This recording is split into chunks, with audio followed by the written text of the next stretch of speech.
Good morning students. Today we will discuss about bases, physical and chemical properties of the bases. In this video we will discuss about this topic and a new topic, that is the pH scale. So now let us start the properties of the bases. So bases are the substance. These are bases are the chemical substance which on ionization gives hydroxide ion. For example, sodium hydroxide, potassium hydroxide, ammonium hydroxide. Now see, this is the sodium hydroxide. When it is ionized in the water, जब हम इसको पानी में dissolve करते हैं तो ये dissociate हो जाता है सोडियम आयन और हाइड्रोक्साइड आयन में. Similarly potassium hydroxide, it is also a base, जिसको हम वाटर में जब आयोनाइज करते हैं तो ये पोटेशियम आयन और हाइड्रोक्साइड आयन देता है. Take one another example which is ammonium hydroxide. इसको भी जब पानी में हम डिसॉल्व करते हैं तो ये क्या देता है, अमोनियम आयन और हाइड्रोक्साइड आयन. अब हम इसको अगर इनको कंपेयर करते हैं तो हम देखेंगे NaOH and KOH, when these bases dissociate, they gives about 90 to 95% hydroxide ion. 90 to 95% hydroxide ion on ionization, so they are also known as strong bases. ये strong bases क्या होते हैं, which on dissociation in the water gives 90 to 95% OH ion. Now when we will talk about this ammonium hydroxide, when it is dissolved in the water, it gives approximately 50 to 55% hydroxide ion. Come amount में hydroxide ion ये produce कर रहा है, इसलिए ये weak base में consider किया जाता है. तो ये इसका हो गया एक क्लासिफिकेशन. ठीक है, strong bases and weak basis.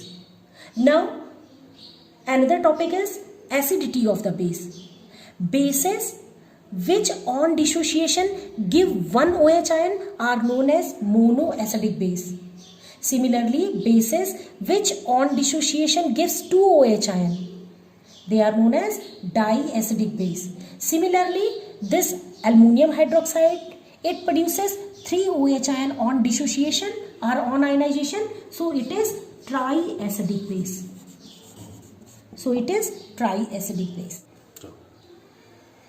Now, physical properties of bases. Bases are the substance which are bitter in taste. Bases are bitter in taste. This is the physical property of bases. Bases turn red litmus to blue. This is the second property of the bases. When you compare it with the acid, you will find acids are sour in taste. Bases are bitter in taste. Acid turn blue litmus to red, whereas bases turn red litmus to blue. The third property is bases are soapy in touch. They are slippery in touch. Next property is the in aqueous solution they conduct electricity. So अगर आपको इस तरह का कोई question मिलता है, differentiate between physical properties of the acid and bases, then you will write acids are sour in taste, bases are bitter in taste. Acid turn blue litmus to red, bases turn red litmus to blue. इस तरीके से आप लिखेंगे. Bases की property देखो, they also conduct electricity in their aqueous solution. Acid भी conduct करते हैं electricity in their aqueous solution. So difference में ये वाला पॉइंट नहीं लिखा जाएगा, तो आपको ये दोनों पॉइंट्स इसके फिजिकल प्रॉपर्टीज में लिखना होगा. Next thing is the chemical properties of the basis. Reaction with metals. Whenever basis react with certain metals like zinc, like aluminium, तो व्हेन इट रिएक्ट विद, ये देखो, ये this is the zinc metal. When it is dropped in the sodium hydroxide, it forms salt and hydrogen gas is liberated here. तो देखो क्या salt बना है, Na2ZnO2. This is sodium zincate and hydrogen gas is liberated here. Another example is when sodium hydroxide it is dropped in aluminium, it forms sodium aluminate. NaAlO2, sodium aluminate या sodium Meta aluminate भी इसको बोलते हैं. And hydrogen gas is liberated here. So this is the first chemical property of the bases. The second property is this reaction with acids. Whenever acid whenever bases combined with acid they form salt and water. This process is known as neutralization reaction. This is known as neutralization reaction. यहाँ देखो ये OH and H they combine together to form the water. तो क्या हुआ, base plus acid, salt plus water. So these are the properties of bases. Now our next topic is pH scale. Till we have discussed about the acids and bases. Acids which produce H ion on ionization, bases which produce OH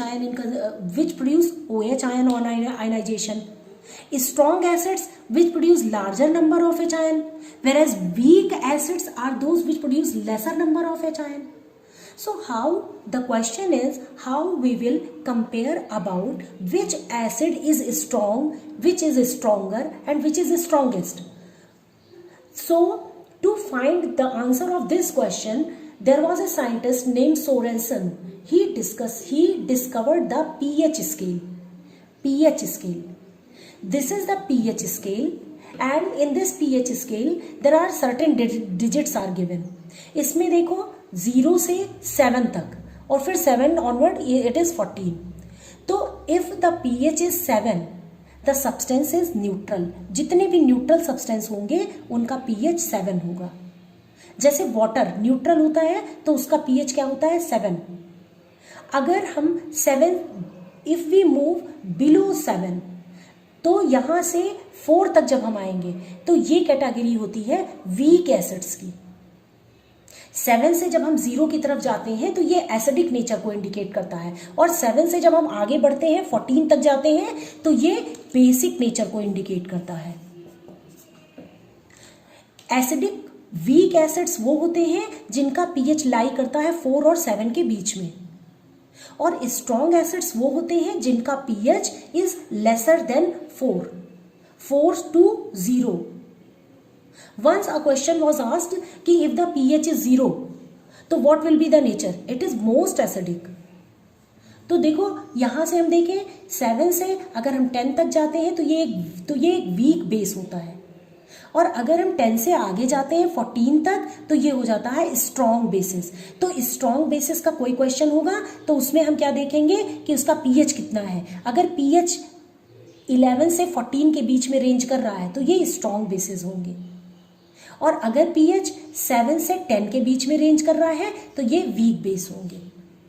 तो pH की definition देख लो. PH की definition क्या होती है? PH is the negative log of H ion concentration. इसको हम इस तरह से रिप्रेजेंट करते हैं, pH is equal to negative log of H ion concentration. पीएच का फुल फॉर्म होता है power of hydrogen ions. Power of hydrogen ions. pH is negative log of H ion concentration. या बहुत सिंपल वे में ये समझ लो कि pH is inversely proportional to H ion concentration. H ion concentration जितना ज्यादा होगा pH उतना कम होगा.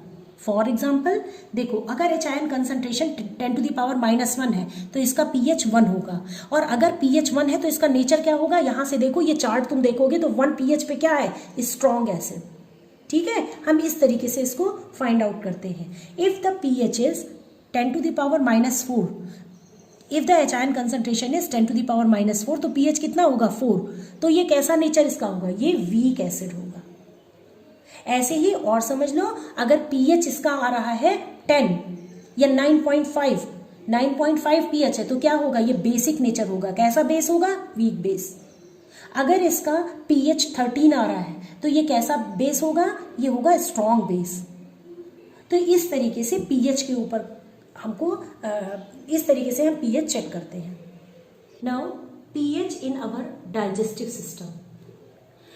As we know that our stomach contains hydrochloric acid. Hydrochloric acid which is strong acid and the pH lies between 1.2 to 1.6.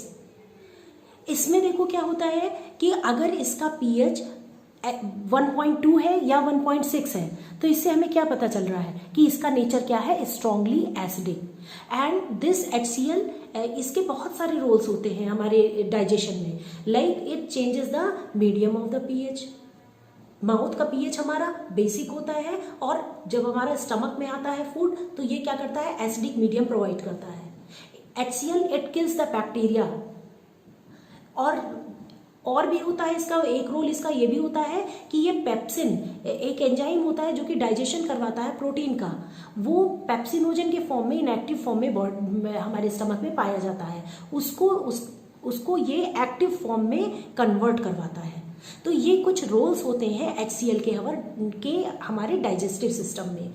लेकिन इसके अलावा यदि हम देखेंगे तो अगर pH sometime due to the improper digestion, कुछ भी हो सकता है रीजन, जैसे टेंशन होती है या ओल्ड एजेस में जनरली क्या होता है कि ये एसिड एक्सेस में सिक्रीट हो जाता है, then it causes the irritation in our stomach, acidity हमारे पेट में होने लगती है।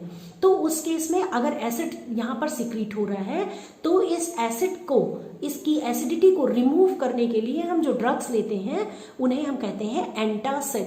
एंटा वर्ड का मतलब होता है एंटागोनास्टिक, अपोजिट वर्क करती हैं जो दवाएं, मतलब antacids are the drugs which remove the acidity. तो हम कुछ ऐसी टैबलेट्स लेंगे जो कि इस एसिडिटी को रिमूव कर दे। Since it is the acid, तो हम अगर यहाँ पर किसी बेस को इस्तेमाल करें जो कि वीक बेस हो, क्योंकि strong bases are also corrosive in nature, ठीक है, तो हम यहाँ पे वीक बेस को यूज करेंगे। वीक बेस जैसे मैग्नीशियम हाइड्रोक्साइड का दूसरा नाम मिल्क ऑफ मैग्नीशिया भी होता है। तो यहाँ पे हम जब वीक बेस को लेंगे तो ये क्या करेगा, it will nullify the effect of acid, जो एसिड ने एसिडिटी को प्रोड्यूस किया है। तो ये बेस क्या करेगा, it combines with the acid और यहाँ पे ये न्यूट्रलाइजेशन रिएक्शन करवा देगा, acid plus base, salt plus water.